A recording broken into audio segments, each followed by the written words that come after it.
मागच्या व्हिडिओमध्ये आपण अवेलेबल एनर्जीचं डेफिनेशन आणि तिचं एक एक्सप्रेशन डिराईव्ह केलं होतं.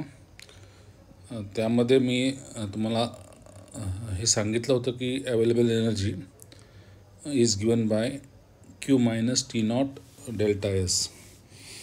आणि हा जो ही जी टर्म आहे T not delta S, this is called as unavailable energy.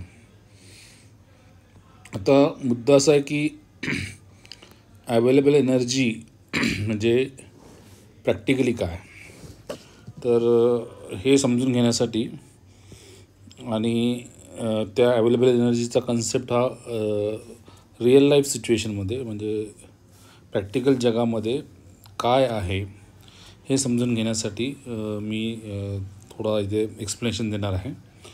तर सर्वप्रथम आपण जे बघितलं की आपण जी केस घेतली होती की देर इज अ सोर्स आणि त्या सोर्सपासून जे हीट ट्रान्सफर झालेली आहे क्यू, त्याची आपण अवेलेबल एनर्जीची टर्म बघितली होती की Q is equal to available energy plus unavailable energy. आणि त्याचं आपण ग्राफिकली एक रूप बघितलं होतं. तर ते ग्राफिकली रूप अगदी सोपं आहे. तसं बघितलं तर थोडं सुरुवातीला असं कठीण वाटू शकतं, पण टेम्परेचर एंट्रॉपी डायग्राममध्ये हे मी तुम्हाला सांगितलं होतं की क्यू म्हणजे area under the process line, हा टोटल जो आहे तो क्यू आहे. आणि हा जो क्यू भाग आहे जो आपण सप्लाय करतो, यातला सर्वच भाग हा अवेलेबल एनर्जी नसतो, तर काही भाग हा अनअवेलेबल नसतो. आता अनअवेलेबल एनर्जी आणि अवेलेबल एनर्जी हा कन्सेप्ट कन्सेप्ट हा लिमिट म्हणजे तुम्हाला किती मॅक्झिमम कन्वर्जन करता येतं हीटचं त्यासाठी दिलेलं आहे. आणि आपण हे पण बघितलं की मॅक्झिमम वर्क पोटेन्शियल जे अवेलेबल एनर्जी आहे ती काढण्यासाठी आपण काय केलं होतं, तर आपल्याला ही जी मॅक्झिमम वर्क पोटेन्शियल किंवा अवेलेबल एनर्जी काढण्यासाठी आपण दोन गोष्टी त्याच्यामध्ये गृहीत धरल्या होत्या की हा जो हीट सप्लाय होतो तो एका आयडियल इंजिनला हीट सप्लाय आपण करतो आणि ते जे आयडियल इंजिन आहे ते कार्नो इंजिन आहे. आणि फक्त एवढंच नाही, तर आपण हे सुद्धा बघितलं होतं की जो कार्नो इंजिन आहे त्याचं हीट रिजेक्शन हे इतर कुठल्याही टेम्परेचरला न होता हे फक्त डेड स्टेट टेम्परेचरलाच झालं पाहिजेत असं त्याच्यामध्ये आवश्यक आहे. देन अँड देन म्हणजे जेव्हा ते हीट रिजेक्शन डेड स्टेट टेम्परेचरला होतं, त्या डेड स्टेट टेम्परेचरला हीट रिजेक्शन झालं तर जो वर्क आउटपुट आहे दॅट इज अवेलेबल एनर्जी, असं आपण मागच्या व्हिडिओमध्ये बघितलं. आणि तो जो एरिया आहे अवेलेबल एनर्जीचा तो जर आपल्याला ग्राफिकली काढायचा असला तर मी तुम्हाला दाखवलं होतं मागच्या व्हिडिओमध्ये की हा जो भाग आहे हा जो पूर्ण भाग आहे इथपर्यंत, this is your available energy part. तर हा अवेलेबल एनर्जी पार्ट आहे. आता हा अवेलेबल एनर्जी पार्ट हा आपल्याला टिकून ठेवायचा आहे किंवा आपल्याला तो प्रिझर्व करायचा आहे, कारण that is quality of energy. Available energy is what it is basically telling you about the quality of energy. आणि क्वालिटी ऑफ एनर्जी ही डिग्रेड होत असते नेहमी रिअल प्रोसेसमध्ये. आता आपण जो रिअल प्रोसेस कन्सिडर करणार आहोत that is a process of irreversible heat transfer. तर इरिव्हर्सिबल हीट ट्रान्सफरमध्ये ही जी अवेलेबल एनर्जी आहे ती अवेलेबल एनर्जी इरिव्हर्सिबल हीट ट्रान्सफरमध्ये कमी होते असा आपल्याला अनुभव सांगतो.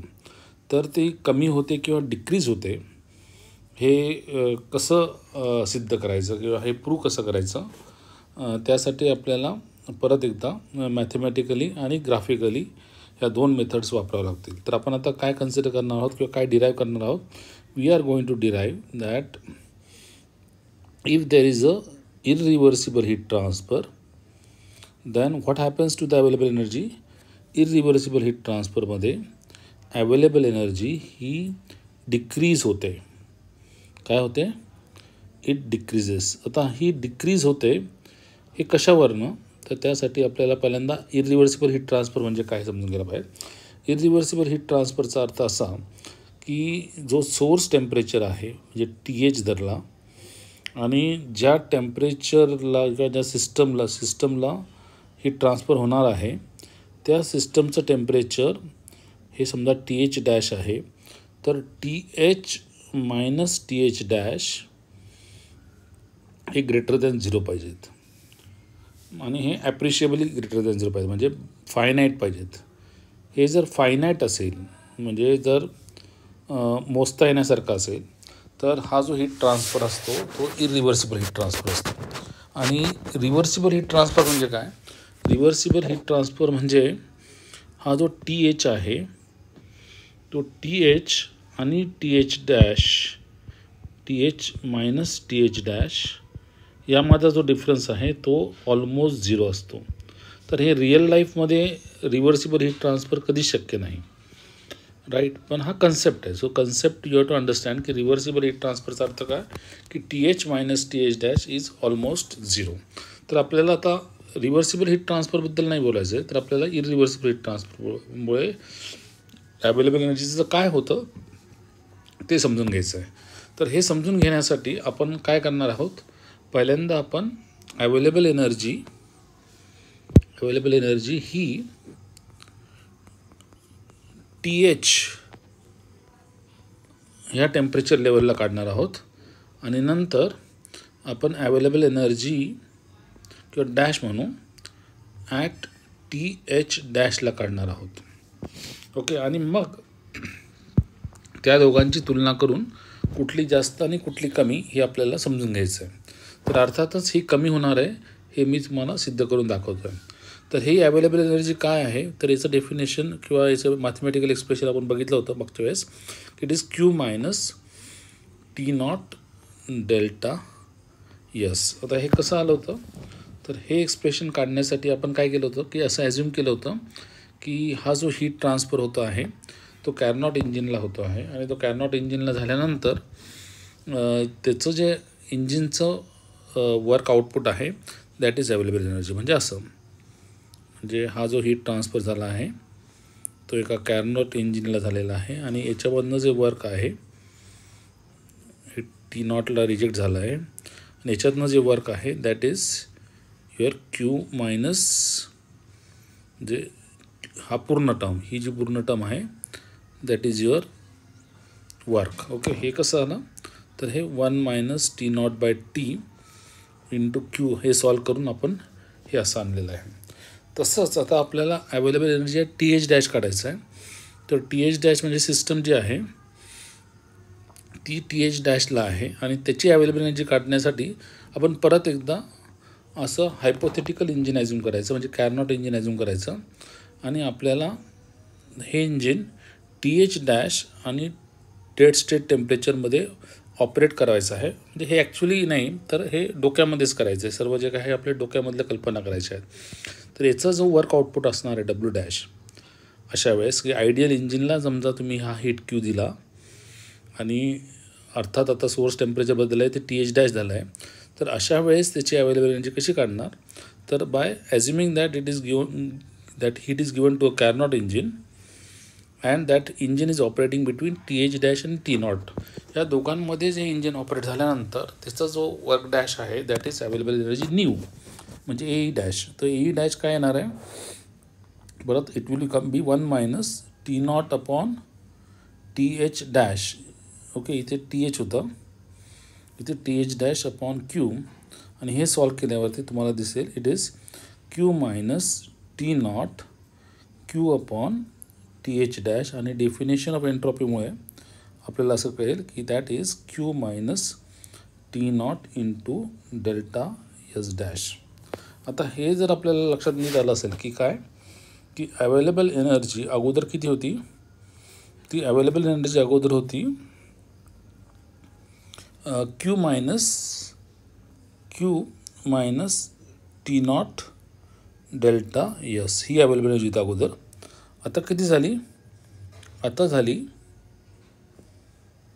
Q minus T not delta S dash. Okay, आता हे जर नीट तुम्ही आता मॅथमॅटिकली समजून घेतलं तर तुमच्या लक्षात येईल की हा जो डेल्टा एस डॅश आहे, हा जो डेल्टा एस डॅश आहे आणि हा डेल्टा एस आहे, याची तुलना जर करा तुम्ही, काय आहे हा डेल्टा एस, काय आहे हा डेल्टा एस आहे क्यू अपॉन टी एच, आणि हा डेल्टा एस डॅश काय आहे, तुम्ही जर ते डेरिवेशन नीट समजून घेतलं असेल तर Q upon T H dash. आणि आपल्याला हे माहिती आहे की टी एच हा टी एच डॅशपेक्षा जास्त आहे, टी एच हा टी एच डॅशपेक्षा जास्त आहे, T H is greater than T H dash. आता हे जर तुम्ही गणिती पद्धतीने समजून घेतलं, ही टर्म आणि ही टर्म आणि ही टर्म, तर तुमच्या लक्षात येईल की डेल्टा एस डॅश हा डेल्टा एसपेक्षा जास्त आहे, डेल्टा एस डॅशपेक्षा जास्त आहे. याचाच अर्थ T not delta S dash हा टी नॉट डेल्टा एसपेक्षा जास्त आहे. आणि what is T not delta S, हा unavailable energy dash is greater than unavailable energy. म्हणजे याचा अर्थ काय झाला की अनअवेलेबल एनर्जी ही वाढलेली आहे. कशामुळे वाढलेली आहे? Because there is a heat transfer, because there is a heat transfer from T H to T H dash. T एचपासनं टी एच डॅशकडे हीट ट्रान्सफर झाल्यामुळे काय झालं आहे, अनअवेलेबल एनर्जी वाढली आहे. किती वाढली आहे? ती टी नॉट डेल्टा एस होती अगोदर, ती आता वाढून T not delta S dash झाली. आता अनअवेलेबल एनर्जी वाढली म्हणजे काय, तर अवेलेबल एनर्जी कमी झाली. कारण अवेलेबल एनर्जी म्हणजे काय, available energy is Q minus unavailable energy. Okay, आणि इकडे काय अवेलेबल एनर्जी डॅश काय आहे, it is Q minus unavailable energy dash. आता परत एकदा गणिती पद्धतीने समजून घेतलं तर तुमच्या लक्षात येईल की कुठली जास्त आहे, ही जास्त आहे की ही जास्त आहे, तर ही जास्त आहे, ही कमी आहे. म्हणजेच याचा अर्थ असं झाला की अवेलेबल एनर्जी जी होती, जी पूर्वी अवेलेबल एनर्जी होती, ती आता कमी होऊन ती आता कमी झालेली आहे. आणि कशामुळे कमी झाली आहे, कशामुळे कमी झाली आहे, कारण इरिव्हर्सिबल हीट ट्रान्सफर झालं होतं. इरिव्हर्सिबल हीट ट्रान्सफर झालं होतं म्हणजे काय झालं होतं, हीट ट्रान्सफर हे फायनाईट टेम्परेचर डिफरन्समुळे झालं होतं.